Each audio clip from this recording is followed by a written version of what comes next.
Good morning, children. Now, I will discuss this chapter's question answers. This page number 77, number 2. निम्नलिखित प्रश्नों के उत्तर विस्तार से लिखिए.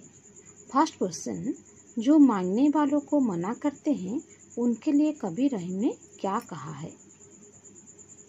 आंसर, जो लोग मांगने वालों को मना कर देते हैं वे मृतक के समान है.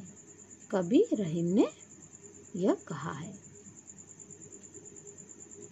नंबर ख, रहीमन देख बड़ेन को ऐसे डडन करे तरवारी.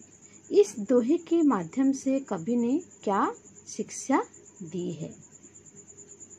आंसर, रहीमन देख बड़ेन को जो है ऑलरेडी सेंटेंस करे तरवारी.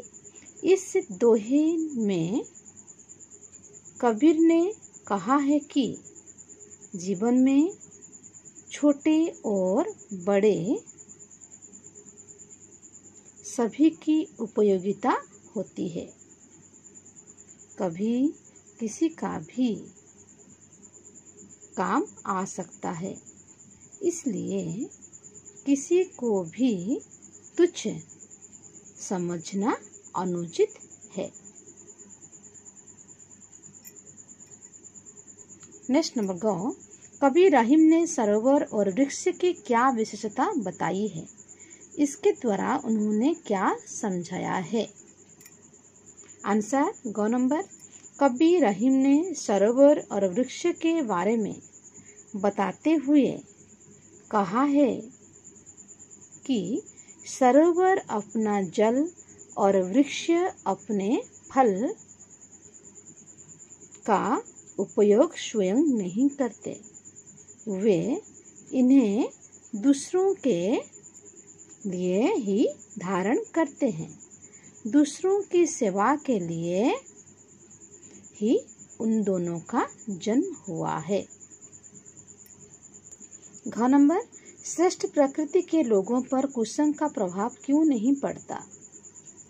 आंसर, श्रेष्ठ प्रकृति के लोगों का आत्मबल और चरित्र बहुत श्रेष्ठ होता है, इसलिए उन पर बुराई और कुसंग का कोई प्रभाव नहीं पड़ता.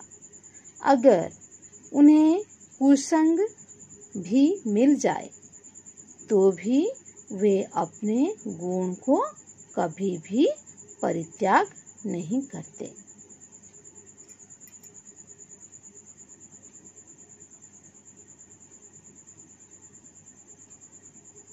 वंगा नंबर, दूसरे का दुख सुनकर लोग किस प्रकार का व्यवहार करते हैं? दोहे के आधार पर लिखिए.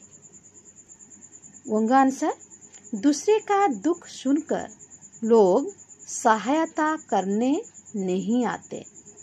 वे इधर उधर खड़े होकर केवल उनका मजाक उड़ाते हैं.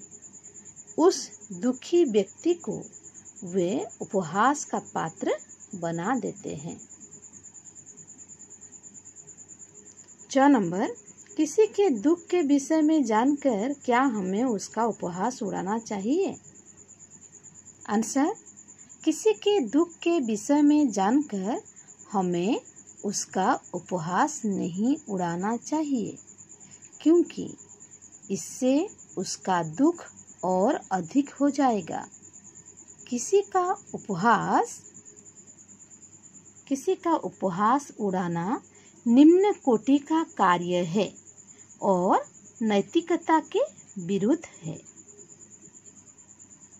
निम्न कोटि का कार्य है और नैतिकता के विरुद्ध है. 6 नंबर, यदि कोई आपको अपने मन का दुख बताए तो आप क्या करेंगे? यदि कोई अपने मन का दुख हमारे साथ साझा करता है तो हमारा नैतिक कर्तव्य यह बनता है कि हम उसे सांत्वना दें. संभव हो सके तो उसकी समस्या का समाधान करने में उसकी सहायता करें। 3 नंबर क फर्स्ट क्वेश्चन, निम्नलिखित प्रकथनों का भाव स्पष्ट कीजिए।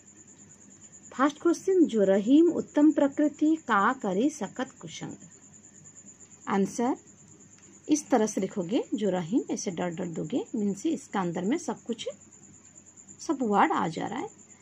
सकत कुशंग, देन फर्स्ट विल राइट प्रसंग, देन विल राइट अर्थ। प्रसंग, प्रस्तुत पंक्ति हमारे पाठ्य पुस्तक भाषा कलश के कवि रहीम के द्वारा रचित दोहावली रहीम के दोहे से ली गई है।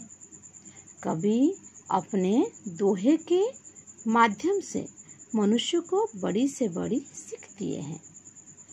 अर्थ में लिखो, इस पंक्ति के माध्यम से कवि रहीम ने यह स्पष्ट किया है कि जिन लोगों का चरित्र श्रेष्ठ होता है, यदि वे बुरे लोगों के संपर्क में आते हैं तो उन पर कोई प्रभाव नहीं पड़ता। वे अपने गुण को कभी भी परित्याग नहीं करते। देन नेक्स्ट नंबर ख, कह रहीम पर काज हित संपत्ति संचयी सुजान। आंसर इस तरह से लिखोगे, कह रहीम ऐसे डॉट डॉट दोगे, सुजान।